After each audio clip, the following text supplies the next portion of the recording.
MBBS in abroad. Apollo MedSkill 6 years of MBBS program will be completed in 35 lakhs only. యాక్చువల్గా ఆ cinema తీయాలనే ఆలోచన ఎందుకు వచ్చింది మీకు? ఆ సాహస బాలలు అంటే మా అబ్బాయి ఇదమ్మా మెంటల్ హ్యాండ్ పెద్దవాడా అందరికి? అందరికీ పెద్దోడు. వాడిని మాతో పాటు ఏదైనా వాడిని కూడా ఒక కళాకారు చేయాలని చిన్న ఆశ ఉండేది. వాడికి ఏమి మాటలు రావు, ఏమీ రావు. అనుకోకుండా స్కూల్ వాళ్ళు ఢిల్లీ తీసుకెళ్తున్నారు. వాడికి మాటలు రావు, ఏమి రావు. వాడు ఢిల్లీ వెళ్తున్నాడు, నేను ఇన్ని ఉండి నేనేం చేయలేకపోవటం ఏంటి అన్నది స్టార్ట్ అయిపోయింది.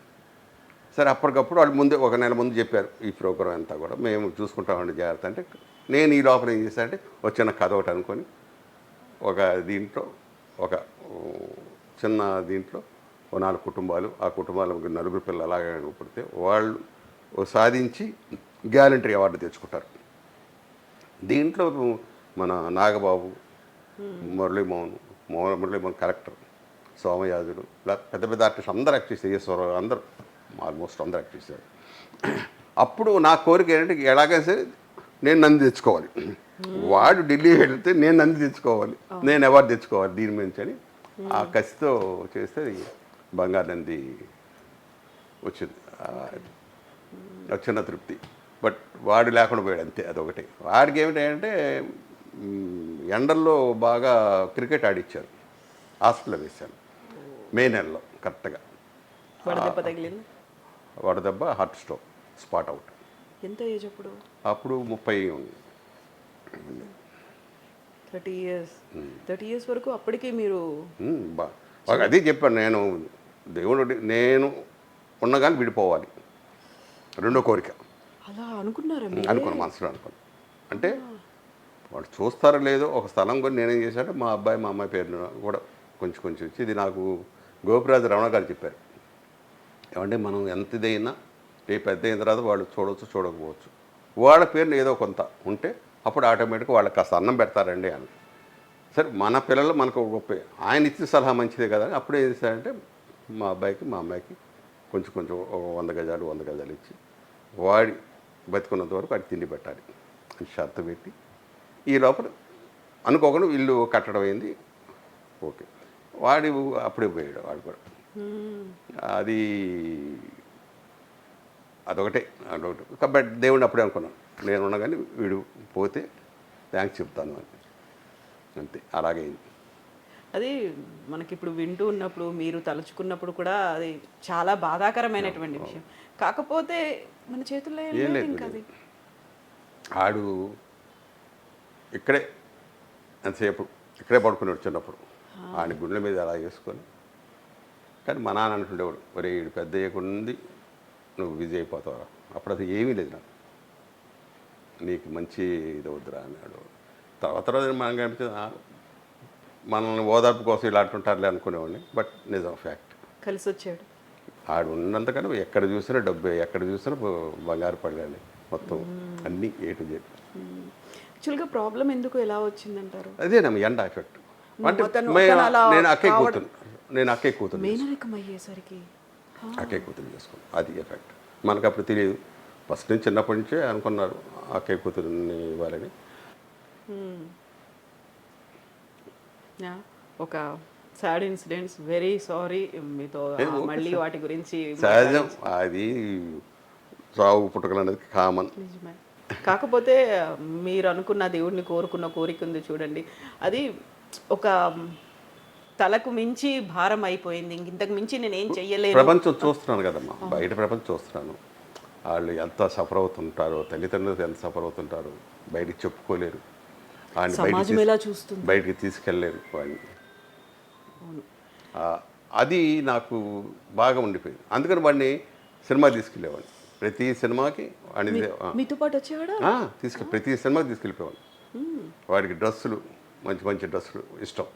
ఇప్పుడు మీరు మంచి డ్రెస్ ఇలా వేసుకున్నారు కదా, దగ్గరికి షేక్ అండి చాలా బాగుంది అని ఒక సర్టిఫికేట్ ఇచ్చేస్తుంటాడు. సాధువులంటే మహా ఇది శాస్త్రంగా పడిపోతాడు. సాధువు డ్రెస్ చూస్తే, పోలీసు డ్రెస్ చూస్తే ఇలా అంటాడు, సెల్యూట్ చేస్తాడు. అది మనకు చెప్పింది కాదు.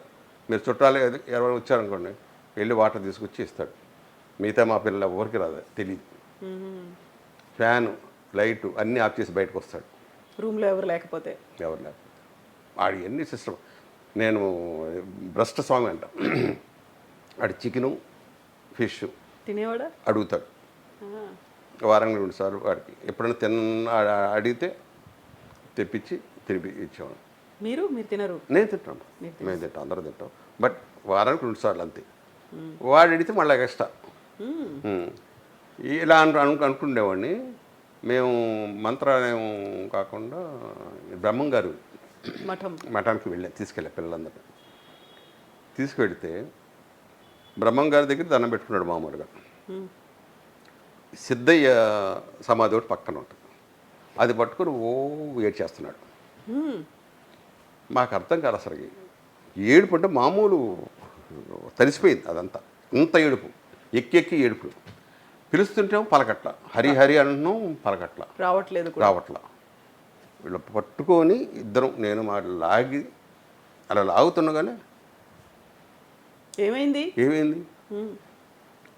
అప్పుడు అనుకున్నావు ఎక్కడో ఉంది వాసన ఉంది, ఇది సిద్ధయ్య శిష్యుడే ఉంటాడు కదా అప్పట్లో అని అనుకున్నాం. మేము తర్వాత కనెక్ట్ అయ్యాడు అనేది అవి కొన్ని నమ్మాలి మనం, ఇన్సిడెంట్స్. నిజమే, అవును. సో ఆ టైంలో అక్క కూతుర్ని చేసుకోమంటే చేసేసుకున్నారు సినిమాల్లోకి రాకముందే. హీరో అయిపోయానమ్మా. హీరో అయ్యాక మనకు కూడా ఉందిగా. నాకు కూడా ఇష్టం, అక్క కూతురు అంటే ఇష్టం. సినిమా ఇండస్ట్రీకి వచ్చారు, బోల్డ్ మంది హీరో హీరోయిన్లో లేకపోతే ఆర్టిస్ట్లో మ్యాక్సిమం ట్రై చేసిన వాళ్ళు ఉన్నారు.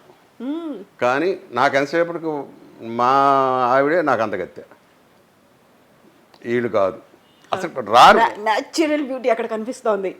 ఇంకోటి ఏంటంటే ఎక్కువ వీళ్ళతో మాట్లాడేవాడు కాదు. సీన్స్ ఉన్నా, లవ్ సీన్స్ ఉన్నా, ఏమున్నా సరే మెకానికల్ మావిడే అనేది. ఏంటి అది ఏదో బొమ్మలాగా లవ్ సీన్లో కూడా అలాగున్నా, థియేటర్లున్నా ఏమున్నా అస్సలు. ఎంత ఏజ్ గ్యాప్ మీ ఇద్దరికి అప్పుడు? మాకు 23 అమ్మ నాకు అప్పుడు, తనకి 18. Okay, 5 years. 19, 19 తేడా.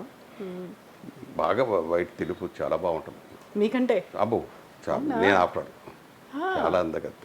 Okay okay. సో మీరు అప్పటికి హీరో అయ్యారు, ఇండస్ట్రీలోకి వచ్చారు, అయిన తర్వాత పెళ్ళి అయింది. మీరు యాక్చువల్గా నాన్ వెజ్ ఇవన్నీ అంటే ఇప్పుడు 75 years, మీరు చెన్నైకి వచ్చి ఆల్మోస్ట్ 65 ఏళ్ళు అవుతోంది కదా. అవును అవును అవును. ఒక్కసారి ఇలా వెనక్కి వెళ్ళి చూసుకుంటే అప్పటికి ఇప్పటికి బోల్డ్ అని మార్పులు చెన్నైలో వచ్చాయి, ఫిల్మ్ ఇండస్ట్రీలో వచ్చాయి, మీలో వచ్చాయి, ఇన్ని మార్పులు వచ్చాయి కదా.